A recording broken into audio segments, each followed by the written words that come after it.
Hello les gens, j'espère que vous allez bien parce que personnellement, je viens de visionner un film d'animation qui m'a donné la patate comme jamais. Et je me suis dit qu'il fallait absolument que je vous en parle en vidéo pour vous donner envie de le voir. Après, bon, je sais pertinemment qu'il est sorti depuis déjà un petit moment et que beaucoup en ont déjà parlé sur YouTube, ce qui témoigne de son succès. Mais malgré tout, je me devais de vous présenter cette œuvre tant je l'ai trouvée incroyable et épique. Mais avant de commencer, je tiens à vous prévenir que contrairement à d'habitude, je vais faire une petite partie spoiler vers la fin de la vidéo, afin de développer mon interprétation personnelle sur les thématiques du film que je trouve hyper intéressantes. Alors sans plus attendre, posez-vous tranquillement devant votre écran, détendez-vous et laissez-moi vous parler de Promare. Donc, Promare est un film d'animation japonais de presque 2 heures sorti en 2019 en France. Il fut créé par les célèbres studios Trigger et réalisé par Hiroyuki Imaishi, qui n'est autre que le fondateur de ce studio. Studio à qui l'on doit l'existence de Kill la Kill, Little Witch Academia, Gurren Lagann ou encore Darling in the Franxx. Ah, et d'ailleurs, ne comptez pas sur moi pour vous faire une vidéo sur ces animés-là, parce que j'ai déjà tenté de regarder Kill la Kill et Darling in the Franxx, c'est... comment dire? Purée, est-ce que c'est pas mon délire? Mais du coup, je suis certaine que vous vous dites comme d'habitude, c'est bien beau ton introduction, mais concrètement, ça parle de quoi, Promare? Eh oui, je commence à vous connaître maintenant depuis le temps. Eh bien, ne vous inquiétez pas, parce que je vais vous le dire tout de suite. Eh oui. Pour ce qui est du scénario, il faut avouer que ce dernier tient sur un post-it. En gros, l'histoire prend place dans un monde assez similaire au nôtre, mais qui voit l'apparition d'humains mutants capables de manipuler le feu appelés les burniches, mutants responsables d'un immense incendie ayant ravagé le monde 30 ans plus tôt. Nous suivons donc le personnage de Gallo, un sapeur-pompier faisant partie de la Burning Rescue, une équipe de pompiers combattant les burniches et leurs flammes grâce à des mechas. Parce que oui, dans le monde de Promare, les pompiers ont des mechas. Ne posez aucune question. Mais en plus d'éteindre les incendies, la Burning Rescue sera amenée à lutter contre les Mad Burnish, un groupe de terroristes dirigé par un certain Lyo et visant à libérer les Burnish de l'oppression qui pèse sur eux. Alors, il faut reconnaître que ce scénario, écrit par le scénariste Kazuki Nakashima, n'est pas le plus original ni le plus poussé qui soit. Toutefois, ce n'est en rien dérangeant puisque le but premier du film n'est pas de proposer une histoire incroyable et inédite, mais plutôt d'en mettre plein les yeux au spectateur avec une animation à couper le souffle. En effet, le gros point fort du film réside dans son animation qui est absolument incroyable et qui va toujours plus loin dans la surenchère. Je vous jure que ce film est la définition même de toujours plus haut, toujours plus grand, toujours plus fort. Puisqu'on passe tantôt d'un combat avec des mechas à un personnage qui ravage tout sur son passage en créant un putain de dragon avec ses flammes, à un combat final se déroulant dans l'espace. Ouais, la surenchère va jusque-là, ouais.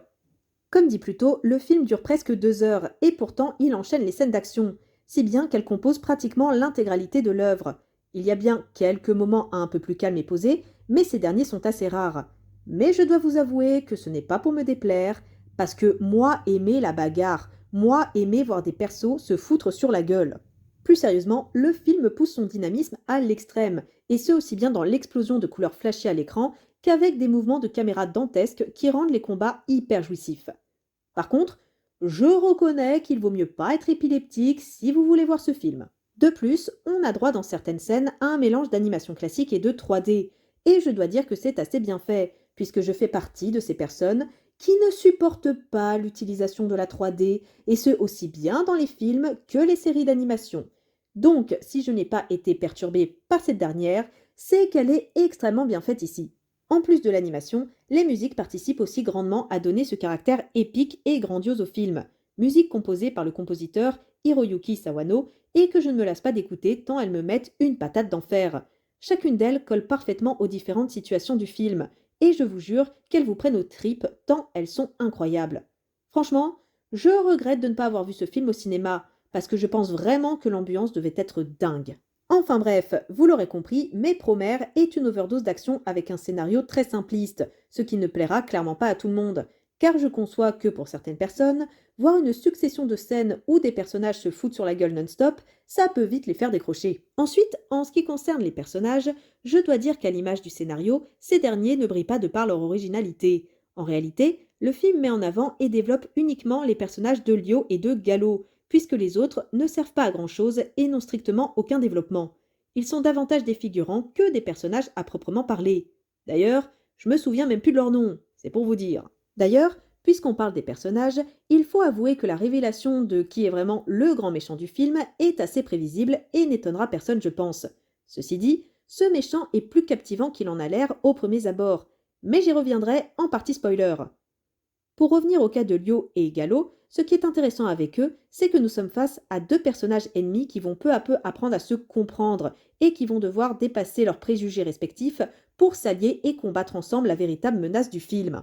Toutefois, je tiens à préciser que même si le scénario est sacrifié au détriment de l'animation et que la plupart des personnages secondaires sont aussi intéressants à suivre qu'un pot de moutarde, ce serait une grosse erreur que de se dire que cette œuvre n'est qu'un ramassis de scènes bourrines sans aucun message ou profondeur. Alors, j'ai souvent entendu concernant ce film qu'il ne fallait pas chercher à réfléchir dessus, et qu'il était nécessaire de poser son cerveau pour apprécier son visionnage. Et je dois dire que je ne suis pas d'accord avec ça, parce que, malgré sa simplicité, le scénario aborde en réalité des thématiques hyper intéressantes, mais aussi cruellement d'actualité. Tout d'abord, on retrouve dans ce film le thème de l'écologie qui fait écho avec ce qui se passe dans notre monde. Thème qui est abordé avec cette idée que la Terre est condamnée, et que plutôt que de chercher une solution à ce problème, une certaine élite choisit de quitter la Terre et d'abandonner le reste de l'humanité à son sort afin de coloniser une autre planète. Bon, après, je reconnais que cette thématique est vraiment survolée dans le film. Mais bon, au moins, elle a le mérite d'être là. C'est déjà ça. Ensuite, il paraît assez évident que ce film traite de la discrimination et de l'oppression. Et d'ailleurs, il est largement admis que la persécution des Burnish serait en réalité une métaphore des persécutions que subissent les personnes LGBT. Alors, certes, on peut faire cette lecture du film, mais très franchement, vous pouvez voir dans cette œuvre la représentation de n'importe quelle forme de discrimination que ça fonctionnerait, ce qui rend le propos davantage universel. Ceci dit, je dois dire que la métaphore des persécutions à l'encontre des personnes LGBT fonctionne bien et est assez intéressante. Tout d'abord, on peut voir le triangle rose qui représente les burniches comme une métaphore de celui utilisé par les nazis pour marquer les personnes homosexuelles. Mais là, il s'agit peut-être, voire très probablement, d'une surinterprétation de ma part. De plus, le film montre bien que les burniches sont nés comme ça et qu'ils n'ont pas choisi d'avoir ces pouvoirs, ce qui, là aussi, peut rappeler l'homosexualité. Pour revenir au méchant du film, bien qu'il soit assez prévisible, ce dernier est intéressant car il souhaite détruire les burniches alors qu'il en est un lui-même. On peut donc y voir une sorte d'homophobie intériorisée, chose qui existe dans notre monde et qui pousse certaines personnes à s'en prendre aux LGBT parce que justement elles n'acceptent pas qui elles sont. De plus, la fin du film est magnifique et montre les burniches perdre leur pouvoir, et donc leur fameux triangle rose.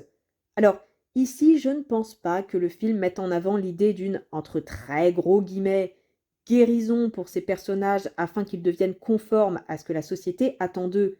Je pense qu'il s'agit plutôt d'une métaphore montrant que les burniches sont à présent perçus comme des humains comme les autres, et que rien ne les différencie du reste de la société. Ainsi, cette fin montre que la discrimination prend fin à partir du moment où la société prend conscience qu'elle a affaire à des humains comme les autres. Je vais maintenant terminer par le ship Lio et Gallo, parce que, en ce qui me concerne, je vous avoue que je ne suis pas convaincue par cette pseudo-romance. Alors, certes, le film montre une certaine tension entre les deux persos, et il n'hésite pas à faire un peu de fanservice. Ceci dit, si on continue à partir du principe que les burniches représentent des personnages LGBT, je suis désolée, mais du coup, cette romance tombe à l'eau puisque Gallo, c'est pas un burniche. Toutefois, si l'on considère que Lio est LGBT et Gallo non, alors, de mon point de vue, ça rend le final du film encore plus intéressant. Je m'explique. En effet, ce dernier nous montrerait alors une personne LGBT et une autre hétéro se battant ensemble pour faire changer les choses, ce qui rendrait le propos moins manichéen et plus nuancé, puisqu'il ne serait alors pas question d'une bête opposition entre les LGBT opprimés d'un côté et les gros méchants hétéros pas beaux de l'autre, ce qui serait assez caricatural. Après, voilà. Je dis ça, mais ça reste mon interprétation personnelle, c'est pas forcément la meilleure, et je comprends parfaitement qu'on puisse shipper ces deux personnages. Enfin bref, pour conclure, Promare m'a marqué parce qu'il est la preuve qu'il est possible de créer une œuvre intéressante, dotée d'une animation de dingue et porteuse de messages cruellement d'actualité à partir d'un scénario qui ne casse pas trois pattes à un canard. Je ne peux que vous recommander de le voir si ce n'est pas encore fait, même si je conçois que l'overdose d'action ne peut pas plaire à tout le monde. Sur ce, je vous dis à bientôt pour de nouvelles aventures, portez-vous bien et bye!